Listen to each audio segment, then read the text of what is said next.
हिंद। आज आपको इस वीडियो में ऐसे न्यूमेरिकल्स देखने के लिए मिलने वाले हैं जो हर बार यूपी बोर्ड एग्जाम में पूछा जाता है। दोस्तों बहुत हमें उम्मीद है कि जो क्वेश्चंस आज बताएंगे आपके एग्जाम की दृष्टि से बहुत महत्वपूर्ण रहते हैं। दोस्तों आज क्या क्वेश्चंस लेके आए हैं ये तो आप साफ जान रहे हैं कि विद्युत से का क्वेश्चन है, विद्युत के चैप्टर जो है विद्युत धारा का, वहाँ से क्वेश्चन आपको उठाया गया है और यूपी बोर्ड एग्जाम में ऐसे क्वेश्चन बनते हैं। तो दोस्तों हम पढ़ रहे हैं क्या है क्वेश्चन।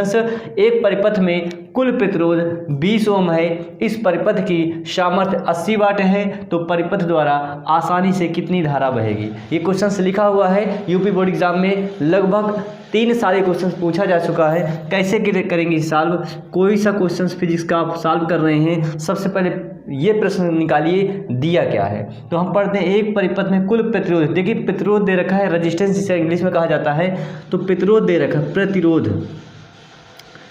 प्रतिरोध रेजिस्टेंस जिसे कैपिटल आर से रिप्रेजेंट किया जाता है 20 ओम दिया है। आगे पढ़ते हैं इस परिपथ की सामर्थ्य 80 वाट है, मतलब सामर्थ्य का मतलब होता है शक्ति, यानी आप पावर जिसे कहते हैं, सामर्थ्य दे रखा है, सामर्थ्य जिसे P से रिप्रेजेंट किया जाता है, ये दे रखा है आपका 80 वाट। और आपसे पूछा जा रहा है तो परिपथ द्वारा आसानी से कितनी धारा बहेगी, आपसे धारा पूछा जा रहा है, जिसे आप जानते हैं अच्छी तरह I से रिप्रेजेंट किया जाता है, आपसे पूछ रहा है। और इसे किस सूत्र में रखें कि क्वेश्चन सॉल्व हो जाए। जब आप थ्योरी पढ़ेंगे बहुत अच्छी तरीके से सूत्र जानते हैं, आपने पढ़ा होगा सूत्र P बराबर I²R। ठीक है, अभी आपको पिछली वीडियो में ये बताया गया कि P बराबर VI होता है, ये भी होता है। अब दोस्तों यहाँ विभवांतर नहीं दिया है, यहाँ रेजिस्टेंस दिया है, तो हम फिर I²R भी सूत्र होता है पावर का कि सामर्थ्य बराबर I²R। अब देखते हैं, देखिए P आपका दिया हुआ है कितना 80, I² दिया है क्या, नहीं दिया है। जब I ही नहीं दिया है, धारा ही नहीं दिया, तो I² कोई सवाल ही नहीं उठता, गुणे R रेजिस्टेंस दिया है, हाँ 20 ओम। अब क्या करेंगे, I² देखिए 80 है, रहने दो, 20 इधर आएगा तो बटे में हो जाएगा। ठीक है, अब क्या करेंगे, इसे पूरा पलट देते हैं, या इसी बात को आप लिख सकते हैं I² बराबर 80/20। अब देखिए 20 × 20, 20 चौके 80, I² बराबर आ गया 4, I² बराबर 4, तो I बराबर क्या हो जाएगा, क्योंकि हमको धारा निकालना है √4। अब क्या करेंगे, √4 का वर्गमूल निकालेंगे। तो कैसे निकालते हैं आप जानते हैं, I बराबर 4 का 2 × 2 जोड़ा बनाया, 1 बाहर आ गया, तो आपका जो धारा निकल कर आया, धारा I बराबर कितना गया 2, और धारा का मात्रक आप अच्छी तरह जानते हैं एम्पियर होता है। तो 2 एम्पियर इस क्वेश्चन का यूपी बोर्ड द्वारा पूछा गया बेहतरीन सवाल। दोस्तों हम इसे कहेंगे बहुत बढ़िया न्यूमेरिकल्स है, और आपको न्यूमेरिकल्स फिजिक्स में देखने के लिए ज़रूर मिलेगा। जब भी आप एक खंड, पहले आप जानते हैं क्या आएगा, कैसे आएगा, जब भी देखेंगे फिजिक्स का जहाँ से क्वेश्चन चालू होगा आप वहाँ ये क्वेश्चन ज़रूर देखने के लिए मिलेगा। मीन्स खंड का पे मिलेगा, ठीक है, और खंड खा पे आप जानते हैं अच्छी तरह केमिस्ट्री रहेगी, और अंतिम जो खंड बनेगा गा, वहाँ आप बायोलॉजी देखिएगा, ज़रूर मिलेगा। तो ये न्यूमेरिकल्स हो सकता है एग्जाम में आए। दोस्तों अब देखते हैं एक और बेहतरीन क्वेश्चन जो बोर्ड एग्जाम में आ सके।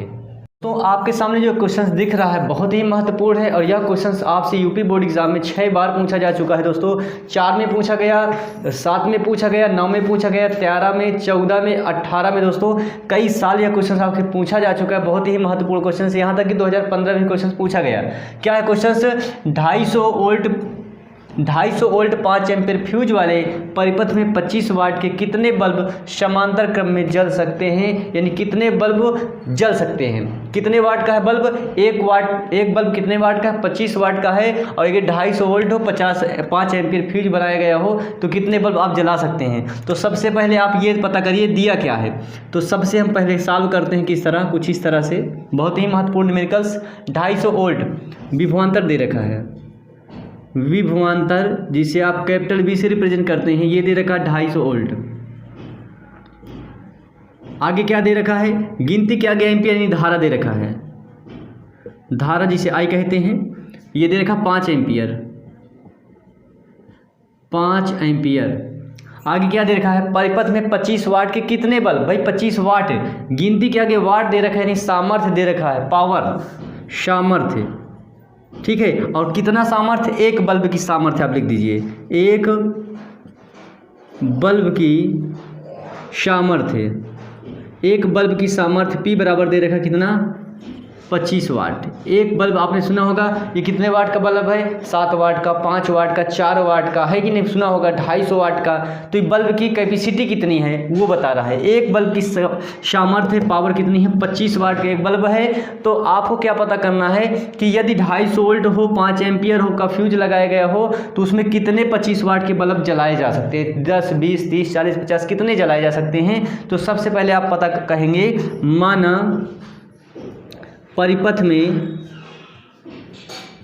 कुल n बल्ब लगे हैं, पता ही नहीं कितना लगा है, तो आप लिख दीजिए माना जो परिपथ बना हुआ है उसमें कुल कितने बल्ब लगे हैं, n बल्ब लगे हैं। तो फिर अब आगे कैसे करेंगे, आप आगे लिखना पड़ेगा, अतः n बल्ब की सामर्थ्य कितना हो गया भैया, एक बल्ब की सामर्थ्य 25 वाट है तो n बल्ब की कितनी हो जाएगी सब वाट, 25n वाट लिख सकते हैं। ठीक है, एक बल्ब की सामर्थ्य 25 वाट है तो n बल्ब की सामर्थ्य कितनी हो जाएगी, 25n वाट। अब आपका एक सूत्र है, बेहतरीन सूत्र है, P बराबर VI से, ये आपका सूत्र होता है, P बराबर VI, ये याद कर लीजिए। P बराबर I²R भी होता है, पर जब रेजिस्टेंस दिया हो तब, यहाँ रेजिस्टेंस नहीं दिया, विभवांतर दिया है, धारा दिया है, इसलिए P बराबर VI भी होता है। उस फार्मूले को हम इस्तेमाल करेंगे। तो P कितना है, 25n, ठीक है। V कितना है, 250, I कितना है, I 5 है। हमें n निकालना है, कितने बल्ब जल सकते हैं, तो n बराबर, ठीक है, गुणे में है ना, तो गुणे तो हटा देंगे, उधर जाएगा तो बट्टे में हो जाएगा। तो n बराबर 250 गुणे 5 बटा, ये 25 बट्टा में चला जाएगा, 25 से कम 25, 25 दहम 250, तो n बराबर कितना हो जाएगा, 10 पचा, वही 10 गुणे 5 तो 10 पचा 50। n क्या है, ये आपका बल्ब है, यानी क्या आपका बल्ब है। तो यानी अतः अब कहने का मतलब कितने बल्ब आ गए, यदि 250 वोल्ट हो, 5 एम्पीयर फ्यूज वाला परिपथ बना दिया जाए, 25 वाट एक बल्ब की वैल्यू हो, 25 वाट का बल्ब हो, कितने क्रम में जलाए जा सकते हैं, बनाए जा सकते हैं भाई, 50 बल्ब आप आसानी से जला सकते हैं या बना सकते हैं। उम्मीद है दोस्तों यह क्वेश्चन आपको बहुत अच्छा लगा होगा। अब देखते हैं एक और बेहतरीन न्यूमेरिकल्स जो एग्जाम में फंसना ही फंसना है। तो दोस्तों आपके सामने बहुत ही खूबसूरत प्रश्न, आप समझ लीजिए प्रकाश का परिवर्तन तथा अपवर्तन लेसन से इस क्वेश्चन को उठाया गया है, और यह क्वेश्चन 2013, 16 और 2010 में पूछा जा चुका है। कैसा क्वेश्चन है, किसी लेंस की क्षमता -5.0 डायोप्टर है, इसकी फोकस दूरी कितनी है तथा लेंस किस प्रकार का है। बहुत ही बढ़िया क्वेश्चन है। सॉल्व किस तरह से करेंगे, बस तरीका तो एक ही है अपना, किसी लेंस की क्षमता दे रखा है, लेंस की क्षमता जिसे आप कैपिटल P से रिप्रेजेंट करते हैं। कभी आप सोच लीजिए कि सामर्थ्य है, भाई क्षमता मीन्स सामर्थ्य ही होता है, पर वहाँ विद्युत में P होता है, यहाँ क्षमता में P भी होता है। तो -5.0 डायोप्टर, ठीक है। अब देखिए पॉइंट के बाद 0 कुछ वैल्यू नहीं है, अगर देखा जाए तो -5 डायोप्टर लिखा हुआ है। बस इसकी फोकस दूरी कितनी है पूछा जा रहा है आपसे, फोकस दूरी जिसे आप स्मॉल f कह सकते हैं, ठीक है, कह सकते हैं कि कहते ही हैं। तथा यह लेंस किस प्रकार का होगा, तो सबसे पहले हम f निकाल दें। और आप जानते हैं क्या, चूँकि हम जानते हैं, क्या जानते हैं, आप लिख सकते हैं चूँकि हम जानते हैं कि क्या जानते हैं, P बराबर 100/f। कब, जब आपका फोकस दूरी सेंटीमीटर में होगा, क्या हो जाएगा 100/f, और जब फोकस दूरी मीटर में आप निकाल रहे हो तो उस सिचुएशन में क्या हो जाएगा 1/f। ठीक है, आप यहाँ लिखना और लिख लीजिए, f आपके किस में आएगा, सेंटीमीटर में आएगा। P आपका दे रखा है -5, 100 दे रखा है, डिवाइड बाई f बटा 1 लगा लीजिए, तिरछा गुणा करवा दीजिए, f गुणे ऋण 5 बराबर 100 गुणे 1, भाई 100 1 100 ही हो जाएगा, तो f बराबर 100 बटा -5, भाई गुणे में है 5, उधर जा रहा बटे में, 5 से कम 5, 5 20 हम 100, तो यह बराबर कितना आ गया -20। फोकस दूरी किस में हमने बताई थी, सेंटीमीटर में। तो यह बराबर -20 सेंटीमीटर। अब बताइए, तो हमें पता चल गया कि फोकस दूरी आपकी -20 सेंटीमीटर निकल कर आ गई। अब आपको एक और इसमें चीज़ बताना है, तथा लेंस किस प्रकार का है। तो दोस्तों, जब भी फोकस दूरी ऋणात्मक आएगी तो हमेशा वह कौन सा लेंस होगा, अवतल लेंस हो जाएगा।